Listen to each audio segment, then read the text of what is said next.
aquí no va a seguir igual, él va a hacer su clase introductiva. Por esa razón es que me vi obligado primero a conversar. Él gustosamente y muy caballerosamente me pidió que le diera la mano en este sentido, que tiene muchas responsabilidades profesionales, lo que le impide asumir la responsabilidad de la coordinación. Por otro lado, yo, permítame por favor presentarme, porque también deseo que ustedes conozcan por qué el doctor es que me da la coordinación del curso. Yo soy médico, me he formado en la Universidad Nacional Federico Villarreal y me he hecho psiquiatra por la Universidad Nacional Mayor de San Marcos. Y desde ese punto de vista me he desarrollado como tal. Sin embargo, he tenido la suerte de tener otra profesión. También soy abogado. Tengo maestría en Derecho Penal con mención en Ciencias Criminológicas y tengo un doctorado en Derecho Penal con mención en Ciencias Políticas. También tengo una segunda especialización por la Universidad Forense de Criminología y Ciencias Penitenciarias. Me presento, por favor, porque quiero que conozcan la razón por la cual el doctor me otorga a mí la responsabilidad también. Esto me hace recordar muchas cosas, ¿no? Sobre la medicina legal en el Perú. No quisiera hablar de la medicina legal en otros países, sino específicamente la medicina legal en el Perú. Y dentro de esta introducción al curso, me hace acordar cuando comenzamos a trabajar con el doctor Aquino, y el doctor Aquino, con el que habla, lógicamente, el Instituto de Medicina Legal era pues un terral, no tenía piso y se atendía con unas bancas, de esas bancas que atienden en la venta de artículos de madera, bueno, etcétera, no había infraestructura y con eso empezamos a trabajar. El que habla también ha hecho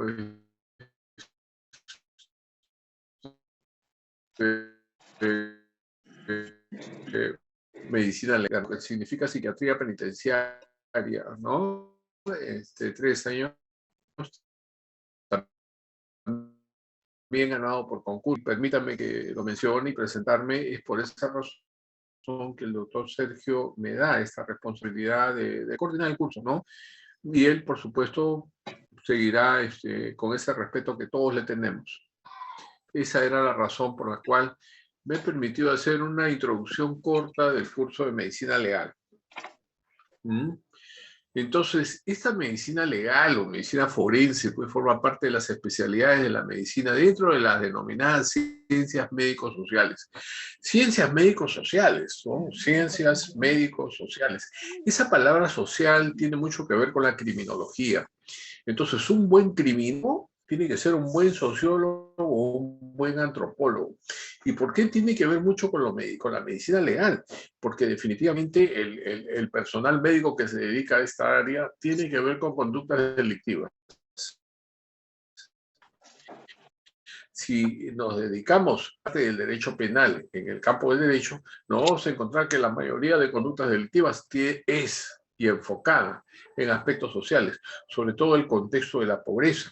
Entonces, cuando uno hace un estudio criminológico, lo primero que se enfoca es el contexto social de la persona que cometió el delito. Y nos encontramos con situaciones muy paupérrimas en personas que cometen delitos. Esto nos lleva a ir en busca de una en no estar inmersos en algún delito. En otros casos, en el campo del derecho civil, van en busca de reconocimiento de derechos civiles en donde hay un reconocimiento económico u otro tipo de reconocimientos que empujan a la persona a quererlos reclamar a través de la evaluación médico-legal. Entonces, contempla pues intereses generales de una comunidad, sociedad o de una nación. Bueno, y eso es cierto, ¿no? Una sociedad, una nación. La medicina legal que se basa en aspectos sociales tiene que ver con las formas y costumbres del comportamiento humano. Hemos visto a través del trabajo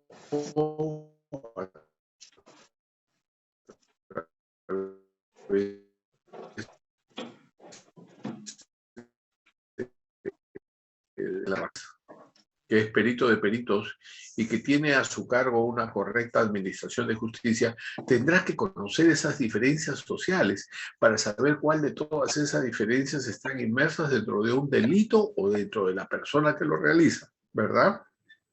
El ejemplo más claro que tenemos es la vida sexual en las zonas de la selva. La vida sexual en las zonas de la selva, indudablemente que son muy diferentes a las zonas de la costa. Y los procesos de convivencia a muy temprana edad son muy diferentes a las de la costa, ¿verdad? Entonces, esos aspectos sociales tiene que ser reconocimiento del operativo de justicia para una correcta administración de justicia, ¿verdad? Entonces, la medicina legal, pues, tiene sinónimos, ¿no?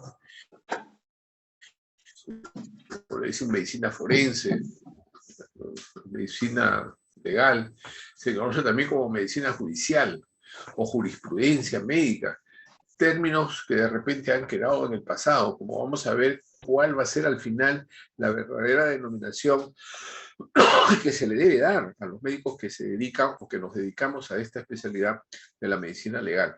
Bueno, ha pasado el tiempo, es medicina judicial. Sí, pues medicina judicial, porque a la final es, la medicina tiene que ver con la justicia, puede llamarse judicial, pero también existe dentro de lo judicial aspectos médicos que los abogados tienen como especialidad la parte médica, que muy pocos hay, por supuesto, ¿verdad? Ahora, en última instancia se considera que la terminología, la labor tanatológica, la palabra tanatología viene de muerte, pues, ¿no? La muerte, las necropsias, ¿no? Pero la muerte tiene un sentido mucho más amplio también, ¿no?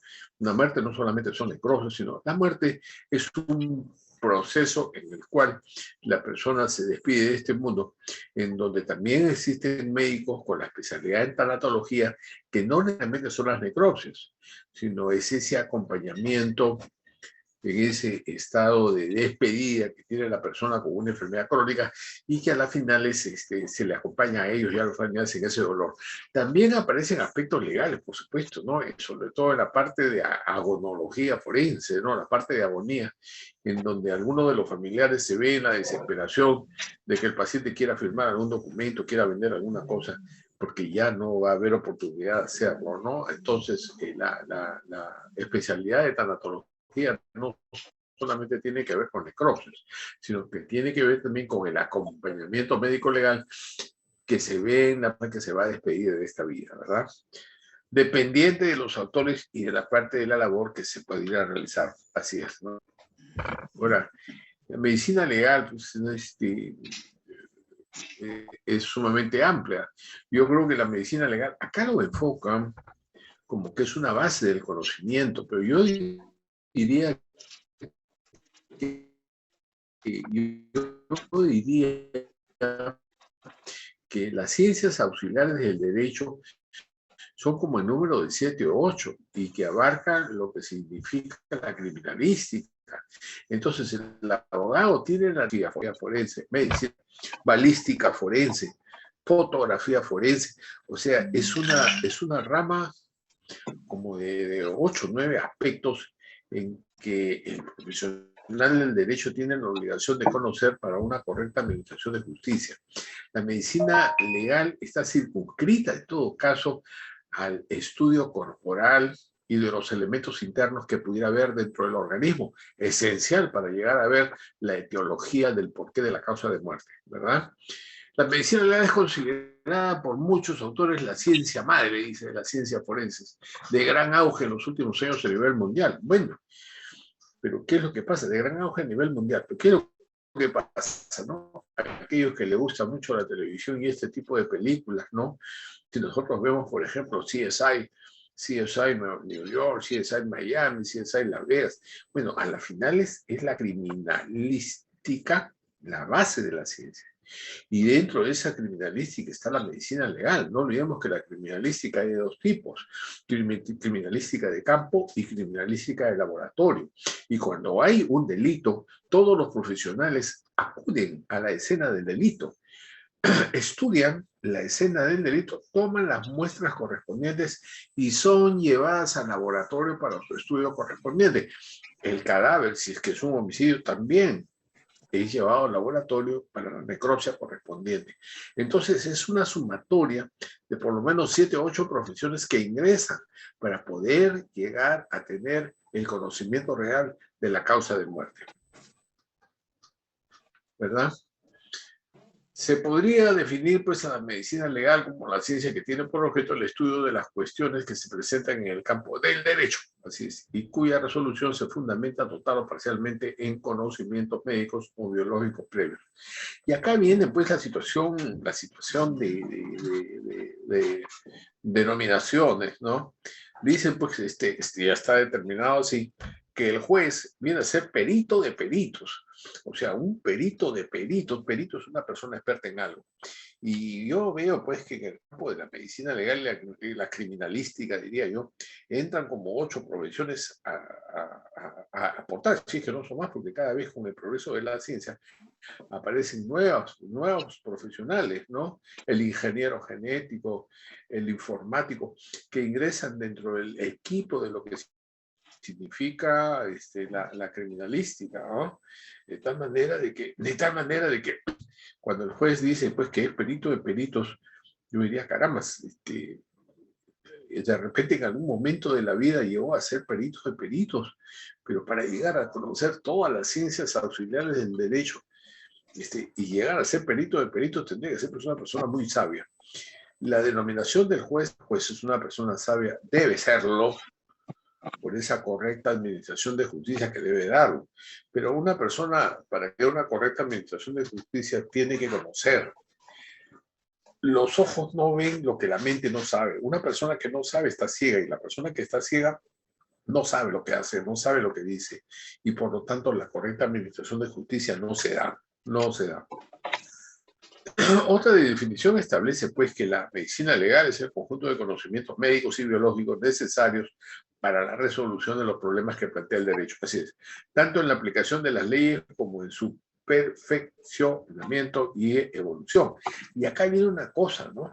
Que el derecho se aleja un poco de lo que significa la tecnología médica, ¿no? La base neurológica y los desarrollos y los avances que existen en las neurociencias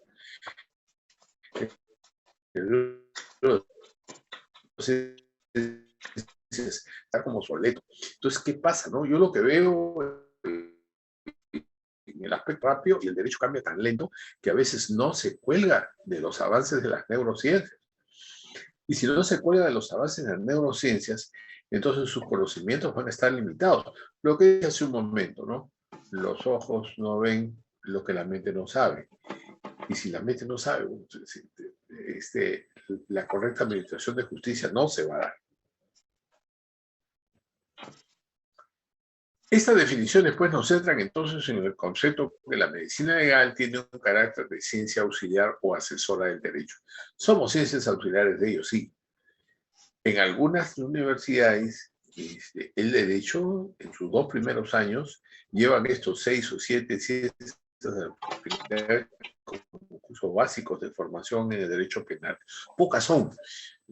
Una que tenía un currículo muy completo que en derecho penal era pues la Universidad de Chiclayo, que tenía en la Facultad de Derecho los 8 cursos básicos de derecho como cursos de carrera dentro de lo que significa el derecho penal. No he conocido en el norte otra que tenga esa currícula como parte de formativa del derecho penal, ¿no?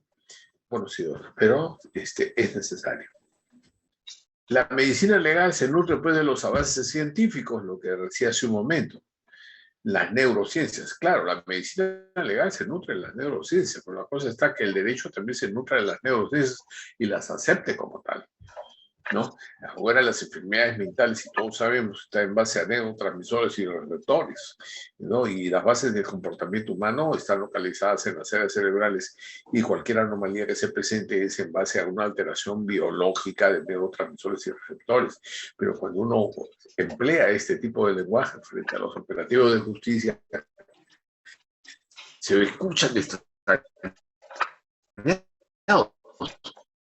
Y es más, se escuchan extrañados y muchas veces pues no llegan a creer, ¿verdad? Ese es el amplio campo de la medicina y la de demás ciencias, como es la biología. Bueno, la biología y la genética también tiene procesos avanzadísimos con relación a estructuras de personalidad y formas de comportamiento humano. Antropología, ni hablar, lo que dije hace un momento. El antropólogo, el sociólogo, el psicólogo tiene que ver mucho con aspectos criminológicos y como un equipo transdisciplinario. Nadie puede decir, yo tengo la verdad absoluta con relación a lo que es criminalística o medicina legal. Nadie tiene la verdad absoluta. Todos aportarán una gran variedad de conocimientos para llegar a esa correcta administración de justicia, ¿verdad? Haciéndole cada vez más útil y relevante en la administración de justicia. Así es. En el campo de acción de la medicina legal son los procedimientos legales de orden penal, principalmente también de orden civil, ni hablar, ¿no? En el campo del orden civil también la medicina legal es muy necesaria, ¿no? Sobre todo en los casos de personas con incapacidades o discapacidades que van necesitando un personal de apoyo y salvaguardia. Hasta hace más o menos 5 años se le llamaba curador. Pero ¿cuál es el problema del curador? Que el curador pues tenía un total poder sobre la persona no se le dejaba decidir. De repente la persona tenía su deficiencia, pero tenía la capacidad de poder tomar alguna decisión con ayuda. Por eso es que ese artículo 43 del Código Civil, en donde nombraba un curador a la persona con incapacidad, ya desapareció. Ahora se nombra personal de apoyo y salvaguardia. Apoyo y salvaguardia para los bienes de la persona que tiene una discapacidad, lo que significa que la persona puede tomar una decisión, podría tomar de repente una opción con la ayuda de la persona que está al costado. En otros casos ya muy particulares sí requiere de un personal que lo apoye totalmente en los casos que la incapacidad sea total. En ese sentido, por ejemplo, el Poder Judicial, el Ministerio Público ha modificado la anulación de una persona que no es incapaz, sino es discapaz. La diferencia entre discapaz e incapaz, la persona discapaz es aquella persona que tiene un menoscabo, o sea, tiene una enfermedad, pero puede, incluso hasta las demencias, ¿no? Una persona puede tener demencia a nivel 1, demencia hasta de repente nivel 2 y poder tomar decisiones todavía. Eso solamente se ejecuta o se da, digamos, una opción de curador cuando la persona llega a ser totalmente incapaz, con una calificación del 50% de menoscabo, que lo hacen totalmente dependiente ya de terceras personas, ¿no? Y eso lo vemos bastante seguido con esto de la pandemia, pues, ¿no?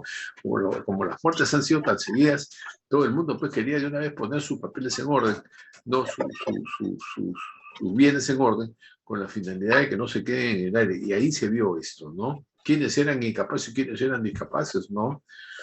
Por eso es que se determina esa normatividad. Ya se le nombra personal de apoyo y salvaguardia, más no lo anula como curador, ¿no? También corresponde al campo de la acción de la medicina legal, de la comprobación de ciertos estados fisiológicos o patológicos en la determinación de las causas de muerte. Así es, ¿no? Bueno, nosotros hemos estudiado en medicina legal, ¿no? Bueno, estudiaremos también, ¿no? Las causas de muerte, ¿no? No todas las causas de muerte son por hecho de tránsito o balas, ¿no? Las más difíciles de establecer de repente son las muertes toxicológicas por envenenamiento, ¿no? En donde se debe establecer relaciones significativas entre acciones y estados orgánicos. Claro, relaciones de estados orgánicos, o sea, en el momento de la necropsia se debe, y hay normas para poder tomar cierta cantidad del organismo, cuánto de pulmón, cuántos gramos de pulmón, cuántos gramos de hígado, cuántos de cerebro, cuánto de contenido gástrico, cuánto de intestino, con la finalidad que en laboratorio se investigue si esta persona tuvo factores o elementos externos que pudieran haber sido tóxicamente envenenados y producido su muerte, ¿no? Entonces, esto nos sirve para ver una cronología de procesos biológicos en el vivo. Así es, ¿no? La persona viva que fallece tiene una cronología en su decomposición corporal en que el experto en medicina legal, ¿no? Tendrá que conocer el tipo de insectos que se ve después del fallecimiento, ¿no? De las 7 plagas, ¿no? Después de la muerte. Bueno, eso es con relación a la medicina legal en general. Pero ¿qué tenemos en que era lo que yo decía Chiclayo, ¿no? El Instituto de Medicina Legal no tenía piso, pues era pura tierra. Estamos hablando de 25 años atrás, en donde había unas banquitas que parecían las banquitas para comer picarones, esas de madera, ¿no? Y no había ningún piso y ahí se atendían a los pacientes, ¿no? Acá en Tarata, ¿no? Cerca al Hospital Amazonas y nada. En el Perú, las primeras referencias certeras de las actividades médico-legales datan desde mediados del siglo XIX, época en que estas labores fueron realizadas por los denominados médicos de la policía. Así es. Entonces, los médicos se podían asimilar a los institutos armados como hasta ahora, ¿no? Y ellos asumían las actividades de médico legistas, ¿no? O sea, las muertes, las necropsias, las asumía el hospital de policía, ¿no? Porque eran profesionales ligados a institutos armados y de la policía, pero eso era en aquel entonces, en donde todavía no había la legitimidad del médico legista, ¿no? Vamos a ver.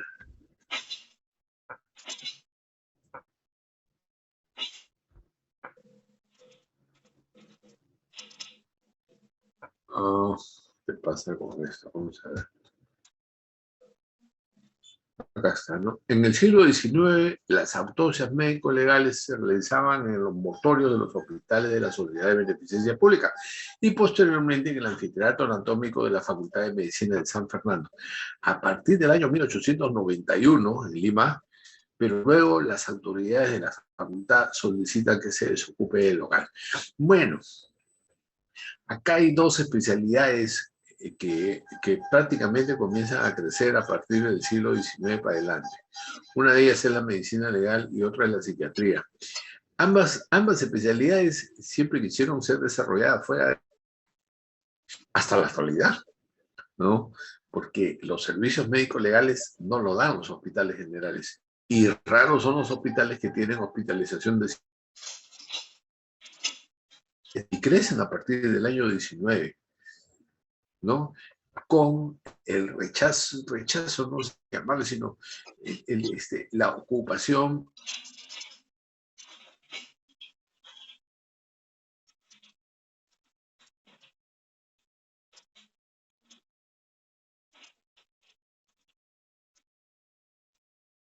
de Lima.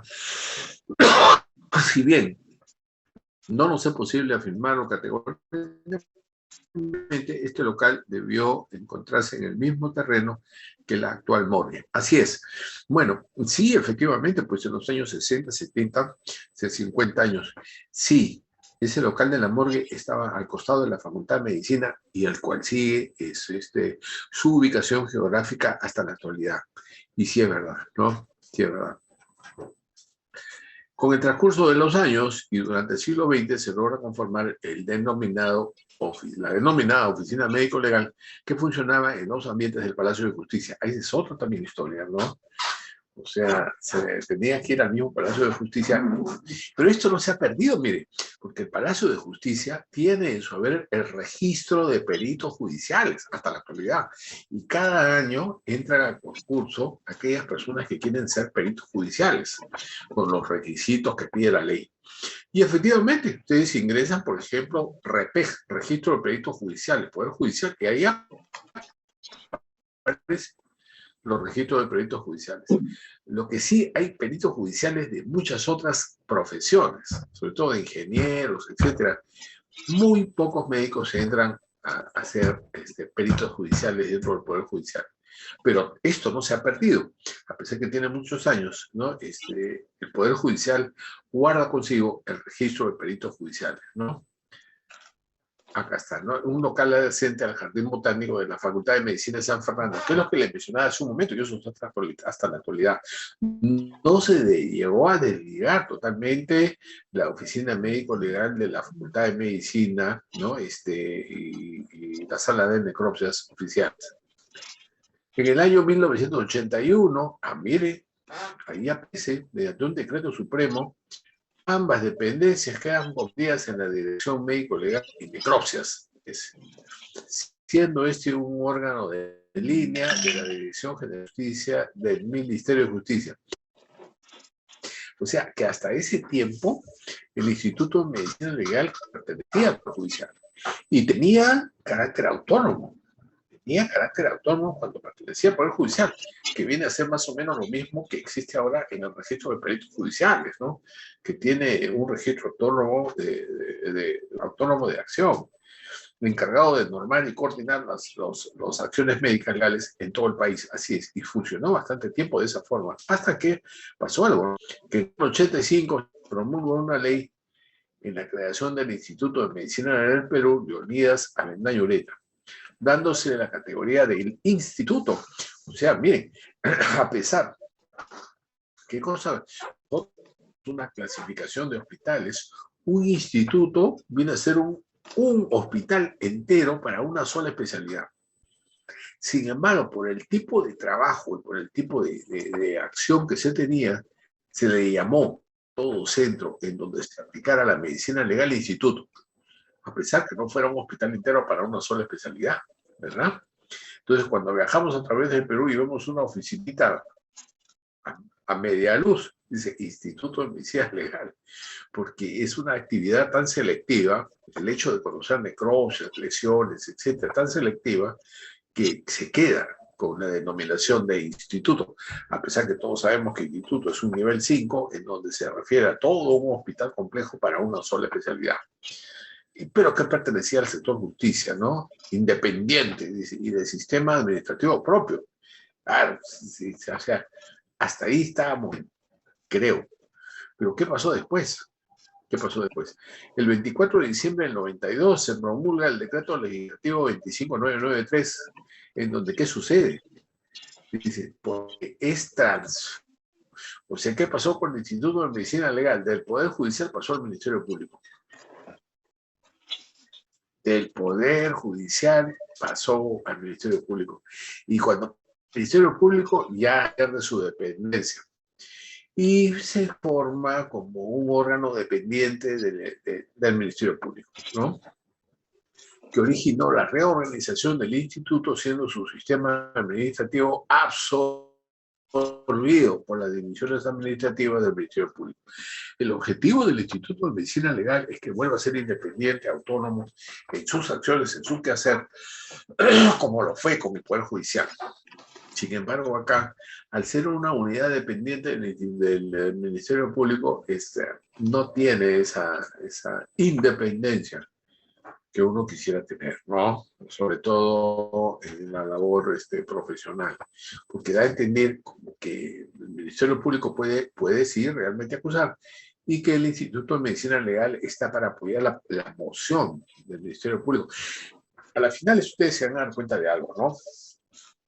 Lo primero, no es muy real. Lo segundo que voy a hablar sí es real. Dice, no, el Ministerio Público acusa. El abogado de la parte defensora defiende al que está acusado. Y el juez, de acuerdo al conocimiento de ambos y la forma como defienden, tomará una decisión justa. Yo no estoy muy de acuerdo con eso, ¿no? Yo diría que todos los profesionales, o sea, el fiscal, el abogado defensor y el juez, los tres deben ir en busca de la verdad. Y para ir en busca de la verdad deben tener conocimientos, ¿cierto?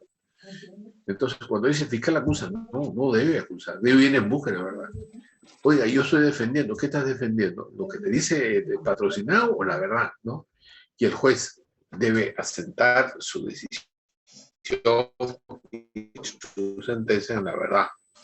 A la final, los tres deben ir en busca de la verdad, pero para ir en busca de la verdad deben tener el conocimiento previo de las ciencias auxiliares, para ir en busca de la verdad. Un buen fiscal, un buen juez y un buen abogado defensor para ir en busca de la verdad, ¿verdad? El Ministerio Público es un órgano constitucionalmente autónomo que está al servicio de la sociedad y de la administración de justicia. Defiende la legalidad, los intereses públicos, la independencia de los órganos jurisdiccionales y la recta administración de justicia, fortaleciendo el Estado democrático, social y de derecho. Desde el punto de vista de definición, yo creo que estamos de acuerdo. Estamos de acuerdo. Lo que de repente no estoy personalmente muy de acuerdo es con la función acusadora, muchas veces sin la prueba correcta, ¿no? Acusan, y entra en una posición de persecución sin tener los conocimientos y las pruebas correspondientes, ¿no? Vamos a ver, ¿no? El Instituto de Medicina Legal, pues Leonidas Avendaño Ureta, es un órgano desconcentrado del Ministerio Público, rector de Medicina Legal en el Perú, así es. Tiene como misión el brindar asesoría técnica forense que requieren la función fiscal, judicial y otros que colaboren en la administración de justicia, así como realizar docencia a nivel superior para formar recursos humanos especializados en pre y posgrado. Acá también ese es importante, pre y posgrado. Pre y posgrado. ¿Qué significa posgrado? Posgrado significa que yo debo postular a tener la especialidad de medicina legal.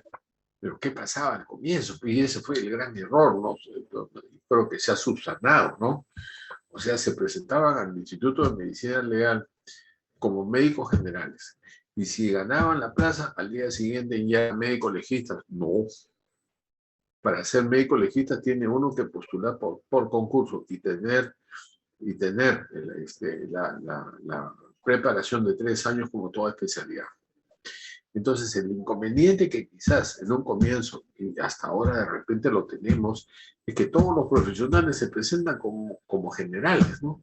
El psicólogo, el médico, todos son generales. Ganan el concurso, al día siguiente ya son legistas, son forenses. No me parece. ¿Por qué? Porque los conocimientos no son los mismos. Por ahí dicen, no, no es que yo he seguido cursos. ¿He seguido cursos? No, tú tienes que seguir el estudio de posgrado como corresponde, ¿no? ¿Por qué? Porque eso garantiza la calidad de la persona que da la versión como perito, ¿verdad?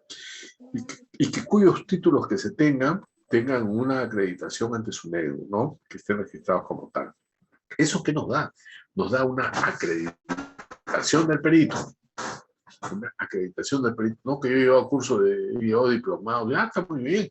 Tú puedes llevar diplomado, puedes llevarlo, pero eso como parte de tus conocimientos, pero porque sirva como una acreditación oficial.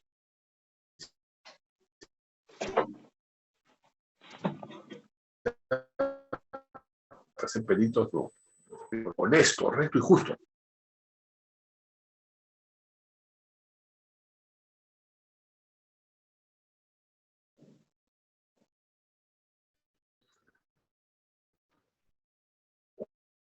Honesto, correcto y justo. Lo que significa propaganda, dinero,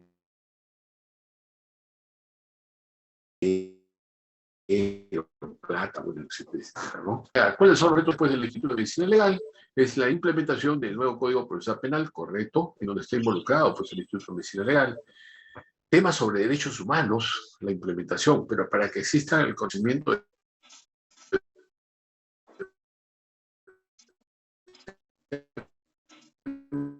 sobre derechos humanos para entrar a lo que significan los derechos humanos. Temas sobre ecología y medio ambiente, ni hablar, ¿no? Porque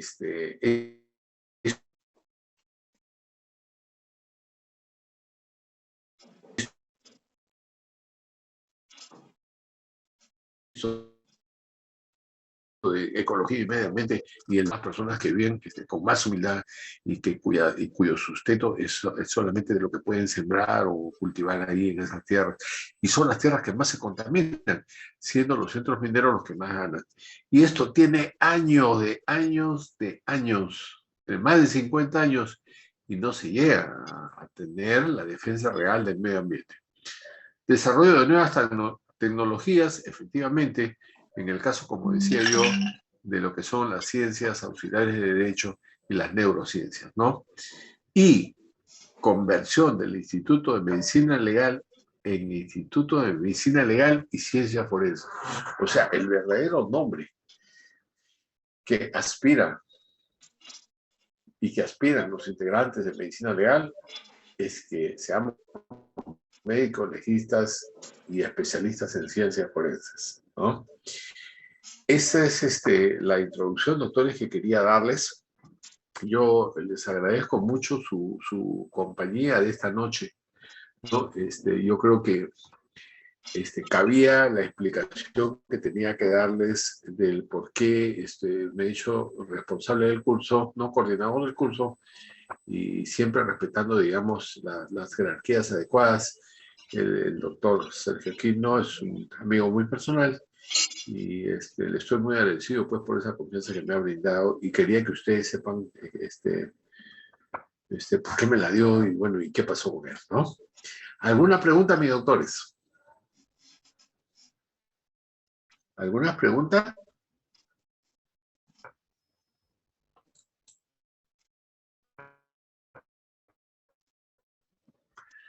¿Algunas preguntas que quisieran saber, conocer? En el Perú, pues, no tenemos algunas facultades que son necesarias tener, ¿no? No tenemos facultad de criminología, no tenemos facultad de criminalística, lo que tenemos son cursos dentro de las profesiones, ¿no?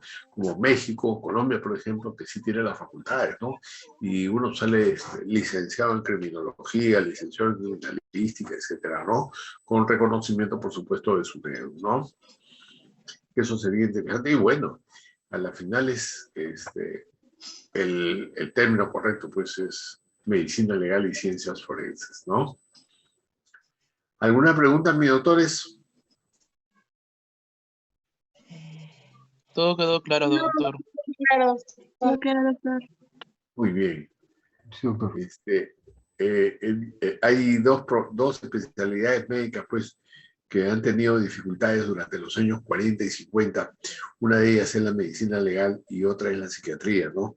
Que son dos especialidades que tuvieron ciertos encontrones, no entre esas dos, sino contra el contexto social de podernos ubicar dentro de los hospitales generales, ¿no? Muy bien. Doctores, un fuerte abrazo, pues. Muchas gracias por su compañía y nos encontramos en las calificaciones de las prácticas. ¿Ok? Gracias, doctor. Gracias, doctor. Buenas noches. Doctor, disculpe. Muchas gracias a todos ustedes.